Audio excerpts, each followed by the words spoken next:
leather of my .45 holster feels slick against my palm, worn smooth by countless missions into the bowels of hell. I'm Sergeant Mike Torres, and this is my third tour running tunnels in Vietnam. The humidity hits you like a wet blanket out here. Even at 6 a.m., sweat already beads on my forehead. The air tastes metallic, like old blood mixed with diesel fuel from the Hueys that dropped us off an hour ago. I check my flashlight batteries for the fourth time. Can't be too careful down there. The weight of the mag light in my hand should comfort me, but it doesn't. Not after what happened to Kowalski's team last week. 3 men went down into a tunnel complex near Ben Tre. Only 2 came back up, and they wouldn't talk about what happened to Jimmy. Just kept staring at their hands and mumbling about something in the water. Rat Johnson crouches beside me, all 5'4" of wiry muscle and nervous energy. He's wrapping electrical tape around his bayonet grip, a ritual I've seen him perform before every tunnel op. His real name's Marcus, but down here we're all rats. Has to be. The Viet Cong dug these tunnels for their size, not ours. "You feelin' this one, Sarge?" Johnson asks, not looking up from his blade. His voice carries that edge, the one that tells me he's spooked before we even start. Feel what? I lie. Truth is, my gut's been churning since briefing.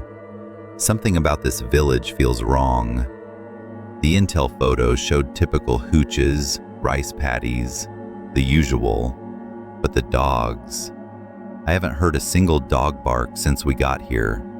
Not one.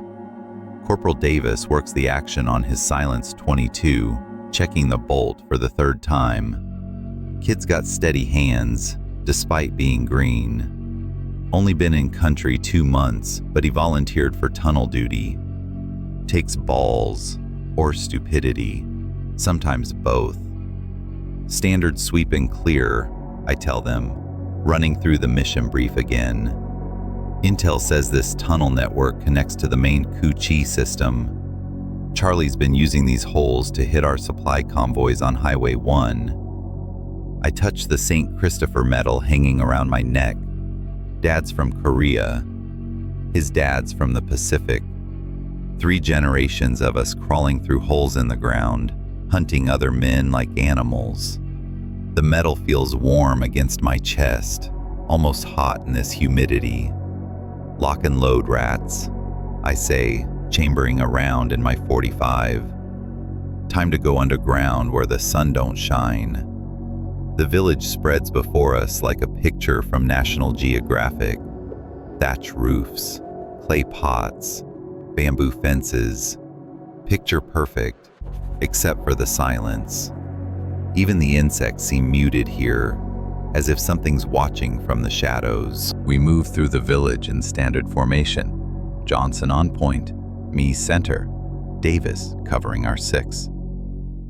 The morning sun barely penetrates the canopy overhead, casting everything in green twilight. Each hooch gets the full treatment. Grenades first, then sweep and clear. Empty. All of them. "Where is everybody?" Davis whispers, his voice tight. "Relocated or hiding," I answer, but I don't believe it. Something else bothers me. No cooking fires, no warm ashes, no lingering smells of rice or fish sauce. This place has been empty for days, maybe weeks. That's when Johnson steps on what looks like solid ground and drops through like he's been swallowed. His screen cuts off abruptly, leaving only the sound of my heart hammering against my ribs. I rush to where he vanished, a perfect circle of darkness where the earth just opened. "Sarge!" Johnson's voice echoes up from below, shaky but alive. "You need to see this!" I peer over the edge. His flashlight beam cuts through the blackness, revealing hand-carved walls that disappear beyond the light's reach. But it's the smell that hits me first. Damp earth and decay, sure, but something else underneath. Something organic and wrong, like meat left too long in the sun. Dark stains cover the tunnel walls, almost black in the flashlight beam. They look fresh. "Standard tunnel entrance," I call down, but my voice sounds hollow, even to me. "How's it look down there?" "Wide enough for movement, Sarge, but..." Johnson's light wavers. "These stains on the walls, they ain't mud." Davis appears at my shoulder, peering into the hole. "Jesus Christ," he breathes. "How deep does it go?" I already know the answer before I drop my rope and rappel down. Too deep. Way too deep. The tunnel stretches in both directions, disappearing into absolute darkness. The air down here feels thick, almost liquid. I can taste it on my tongue. Copper and salt, and something else that makes my stomach turn. "Radio command," I tell Davis, still topside. "Tell them we're going in." The tunnel forces us to crawl single file through suffocating blackness that seems to swallow our flashlight beams. I take point. Never ask your men to do something you won't do yourself. The walls press against my shoulders, carved smooth by years of patient work. Too smooth, I realize. Almost organic, like the inside of something's throat. Behind me, Johnson's breathing echoes off the walls, quick and shallow. Davis brings up the rear, and I can hear him muttering prayers under his breath. Catholic boy from Boston. His grandmother probably told him to say his Hail Marys before going into dark places. The air grows thicker as we move deeper. My lungs work harder with each breath and sweat stings my eyes. The tunnel curves left, then right, then left again, designed to confuse intruders and limit blast damage from grenades. Standard VC engineering, except for those stains on the walls. They're everywhere down here, dark streaks that glisten in our flashlight beams. "Sarge," Johnson whispers from behind me. "You hear that?" I stop crawling and listen. Scratch, scratch, scratch. Rhythmic, like fingernails on wood, coming from somewhere ahead. Too regular to be rats. Too deliberate. "Movement in the water up ahead," Johnson adds, his voice barely audible. Water. That's what I'm hearing underneath the scratching. The gentle lap of liquid against stone. The tunnel opens into a wider chamber about 20 feet ahead. I can see the reflection of water on the walls, black as oil, in our lights. "Davis?" I call back softly. "You still with us?" Silence. "Davis?" "Yes, Sarge." His voice cracks. "This place feels wrong, man. Real wrong." He's not wrong. Every instinct I've developed in 3 tours is screaming at me to turn around, to get out, to run. But we have a mission. Intel says the VC are using this network to move supplies and fighters. Could be weapons caches down here, maybe even prisoners. The chamber opens before us like a cathedral of earth and stone. Our lights reveal ankle-deep water covering the floor, black and still, except for tiny ripples that catch and reflect our beams. The smell hits us immediately. Death. Fresh and old, layered like sediment. But it's what lies around the chamber's edges that makes my blood freeze. Bodies. Vietnamese from the look of their clothes. Arranged along the walls like they're sleeping, except for their faces. Skin pale as paper. Lips blue-black, eyes sunken deep into their skulls. They look empty, drained. "Jesus Christ," Davis breathes, his light playing across the corpses. "What the hell happened to them?" "Must be disease," I mutter. But even as I say it, I know it's a lie. These bodies show no wounds, no signs of violence. Just empty husks, like someone sucked the life right out of them. A low, wet sound fills the chamber. Not quite sucking, not quite breathing. Something large moves through the water, creating ripples that spread outward in perfect circles. The sound comes from everywhere and nowhere, echoing off the walls until I can't tell which direction it's coming from. Johnson's flashlight beam sweeps left, then right, then stops. "There," he whispers, his voice tight with terror. Something massive and segmented slides through the water at the chamber's far end. In the brief glimpse our lights allow, I see wet flesh the color of old blood, thick as a man's torso, and easily 12 feet long. It moves with the fluid grace of something born to darkness, disappearing into a side tunnel before I can get a clear look. "What the hell was that thing?" Davis screams, his voice cracking like a teenager's. Johnson empties half his clip into the water. Muzzle flashes strobing through the chamber like lightning. The reports echo deafeningly in the confined space, leaving my ears ringing. Spent brass tinkles into the water at our feet. "Cease fire!" I shout, but my hands shake as I reload my .45. "God damn it! Cease fire!" The silence that follows feels alive, pregnant with threat. Whatever that thing was, it's still here. I can feel it watching us from the darkness, patient and hungry. The tunnel system branches ahead of us, 3 passages leading deeper into the earth. Standard procedure says retreat, call for backup, wait for the engineers to come in with explosives. But I know what command will say when we report a giant, whatever the hell that was. They'll think we cracked under the pressure, another case of tunnel madness.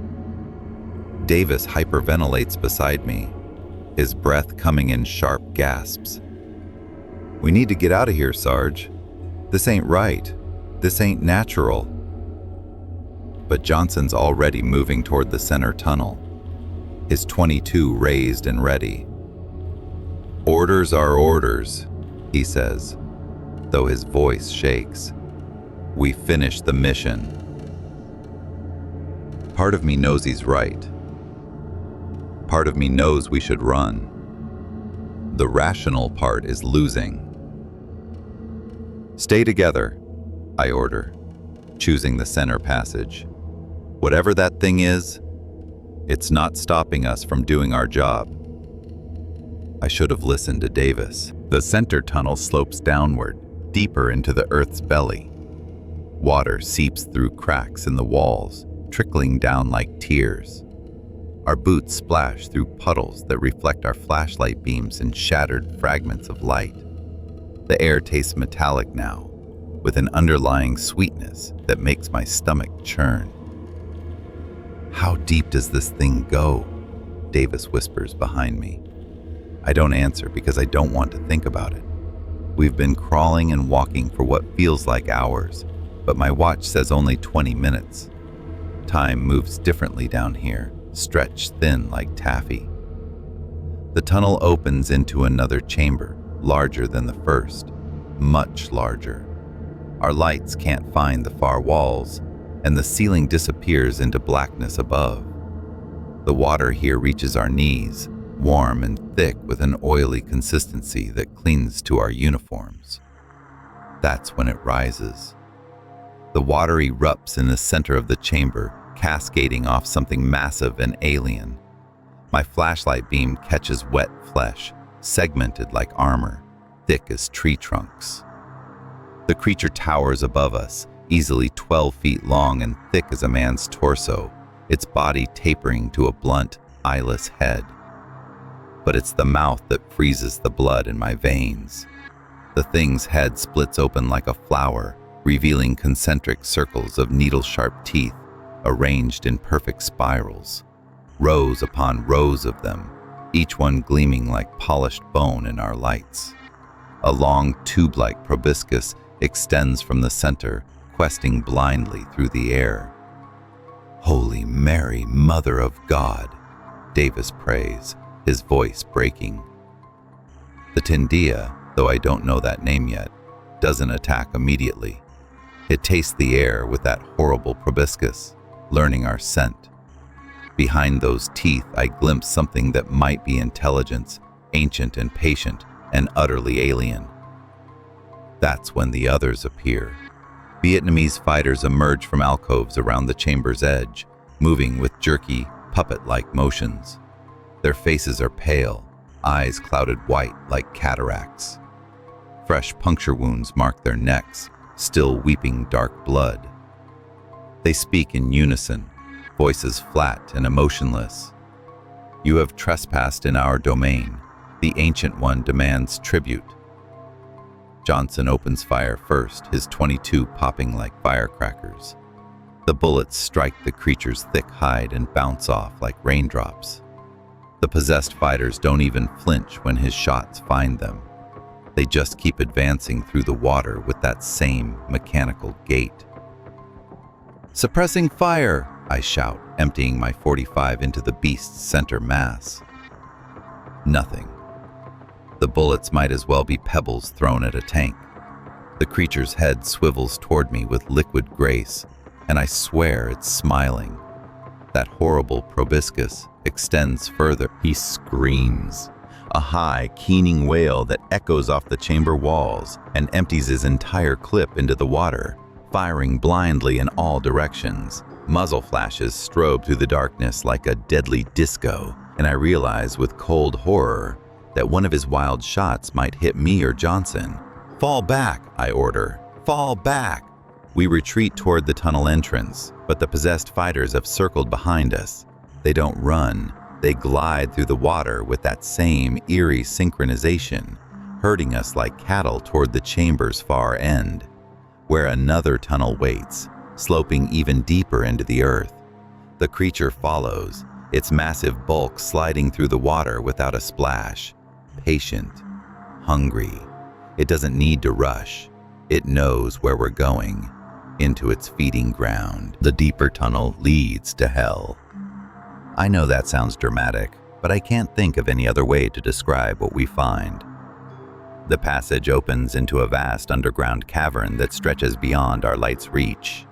Stalactites hang from the ceiling like broken teeth, and the air thrums with a low vibration that I feel in my bones. But it's what hangs from those stalactites that makes me understand we're already dead. Cocoons, hundreds of them, maybe thousands, suspended from the cavern ceiling by thick, organic cables. Each one is roughly man-sized, translucent enough that our flashlight beams reveal the shapes inside. Bodies in various stages of processing. Some still move. "Jesus Christ," Johnson breathes. "Jesus Christ, Jesus Christ, Jesus Christ." My light plays across the nearest cocoon, and I see a face pressed against the membrane. Vietnamese, features twisted in silent agony.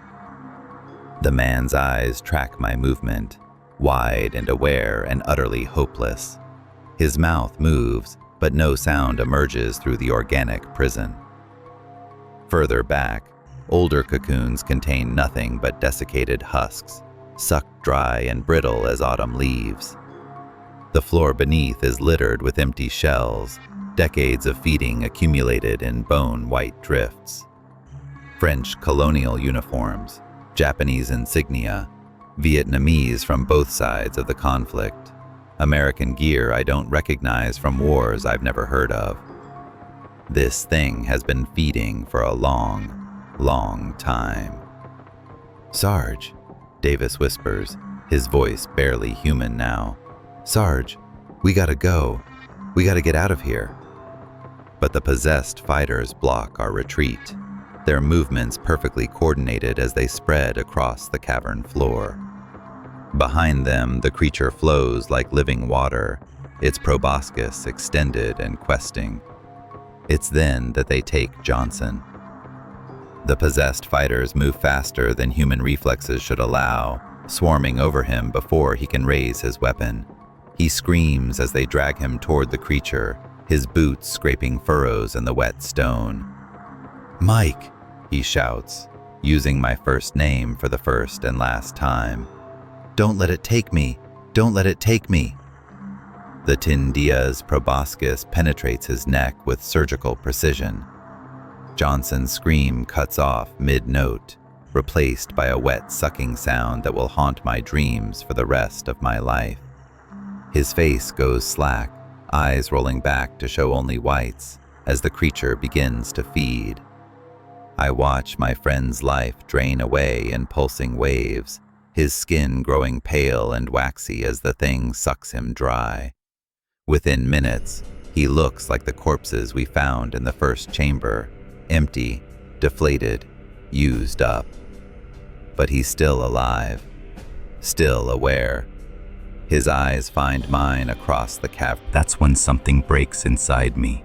I pull the pin on a white phosphorus grenade, Willie Pete, we call it, and hurl it toward the creature. The explosion fills the cavern with burning chemical light and choking smoke. The possessed fighters scatter, but the beast barely flinches. In the chaos, I grab Davis and drag him toward a side passage, our boots slipping on wet stone and old bones. Behind us, Johnson's empty husk drops to the cavern floor with a sound like wet paper tearing. The creature's roar follows us into the tunnel, a sound like steam escaping from a broken pipe, wet and angry and utterly inhuman. We run, but I know it's following. They always follow. We barricade ourselves in a side chamber barely large enough for 2 men, using our remaining explosives to rig a kill zone at the entrance. The space reeks of death and old water, but it's defensible, kind of. Davis sits against the far wall, knees pulled to his chest, rocking back and forth like a child. His 1,000-yard stare goes right through me, and I know he's seeing Johnson's face as that thing drained the life out of him. Hell, I'm seeing it too. "How many grenades we got left?" I ask, though I already know the answer. 4 frags, 2 Willie Pete, Davis whispers without looking up. Maybe 20 minutes before those things break through. Those things. The possessed fighters have been testing our perimeter for the last 10 minutes, probing for weaknesses. They don't seem to feel pain or fear, just methodical, patient determination. Behind them, I can hear that wet, sliding sound as the creature moves through the tunnels, hunting us by scent. My watch reads 13:47 hours. We've been underground for 7 hours, though it feels like 7 years. The air down here has changed me somehow, made me see things differently. The rational part of my brain, the part trained by 3 tours and a lifetime of military discipline, is screaming that this can't be real. But Johnson's empty face keeps flashing in my memory, and I know it is. This thing's been here longer than any of us, I tell Davis, checking my 45 for the 100th time. We're just the latest meal delivery. Something scrapes against the barricade, fingernails on stone, patient and methodical. They're not trying to break through yet, just letting us know they're there. Psychological warfare, VC style. Except these aren't VC anymore. "Someone needs to get topside," Davis says suddenly, his voice steadier than I've heard it since the cavern. "Warn command. Tell them what's down here." I look at him, really look, and see something I hadn't noticed before. Resolution. The kid's found his courage in the worst possible place. "I'll draw them into the kill zone," he continues, pulling himself to his feet. "You take the back tunnel. Find another way out." "Davis, no, that's suicide." He smiles then, and it's the saddest thing I've ever seen. "We're already dead, Sarge. Question is whether anyone else has to die with us." The scratching stops. In the sudden silence, I hear my own breathing, my heartbeat, the distant drip of water somewhere in the darkness. Then the barricade explodes inward in a shower of stone and earth. Davis charges toward the breach, screaming like a banshee and firing his .22 on full auto. The possessed fighters swarm through the gap, their movements fluid and coordinated, but Davis cuts through them with desperate fury. Behind them comes the creature, its massive bulk filling the tunnel mouth. In the strobing muzzle flashes, I see its proboscis extended, questing for fresh meat. Its mouth opens in those concentric circles, and I swear I can see down its throat all the way to hell. I trigger the claymore. The explosion in the confined space is like the world ending. My eardrums rupture and blood runs down my neck in warm streams. The blast wave throws me against the chamber wall, hard enough to crack ribs, and for a moment, everything goes black. When I come to, the tunnel mouth is partially collapsed. Davis is gone, not dead, just gone, consumed in the explosion along with several of the possessed fighters.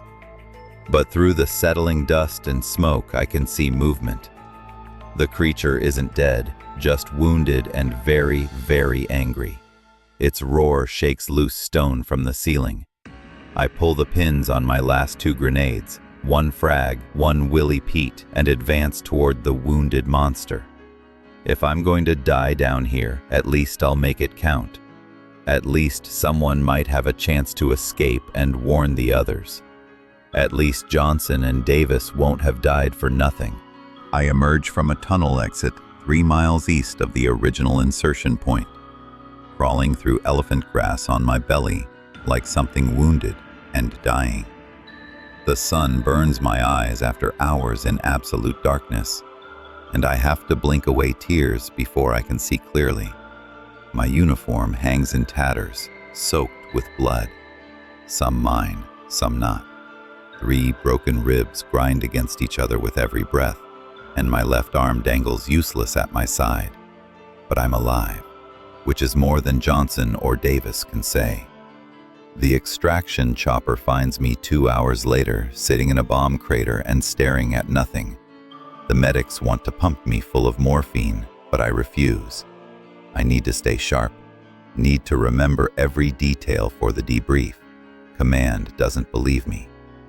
Tunnel collapse due to explosive charges, Major Harrison writes in his report, not looking up from his typewriter.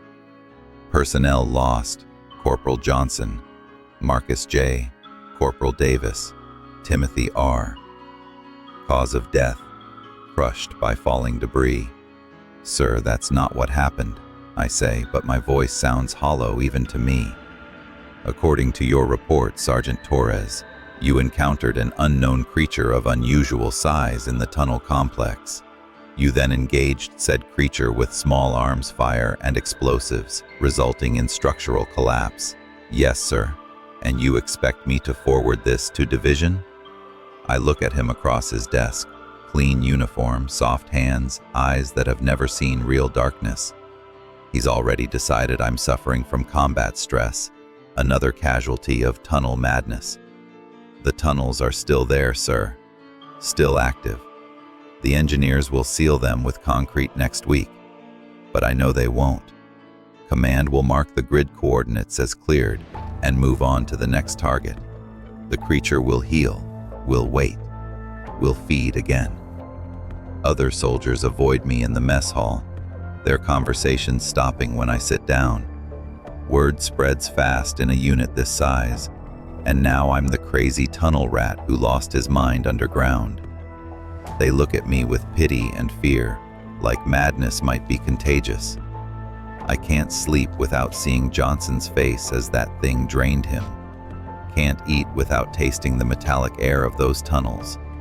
Every shadow might hide something with concentric rows of teeth and a hunger older than memory. 30 years later, I read about it in a newspaper clipping my daughter sends from her college journalism class. Vietnamese farmer's child missing near Cu Chi, the headline reads. Local villagers blame ancient curse. The article mentions tunnel complexes still unexplored by authorities, and local elders who whisper about the hungry one below. It quotes an old man who survived the war. Some things should stay buried. Some tunnels should never be opened. I know exactly which tunnels he means. My hands shake as I fold the newspaper implicit in my desk drawer. next to the other clippings I've collected over the years. Missing persons reports from the QC area. Always the same pattern. People vanishing near old tunnel entrances. Bodies never found. The creature is still there, still feeding, still growing stronger. Sometimes, on quiet nights, when the wind carries the right sounds, I swear I can hear that wet sliding noise outside my window, the patient movement of something ancient and hungry, following the scent of the one who got away. The tunnels are still there, the creature is still hungry, and sometimes I think it remembers me too.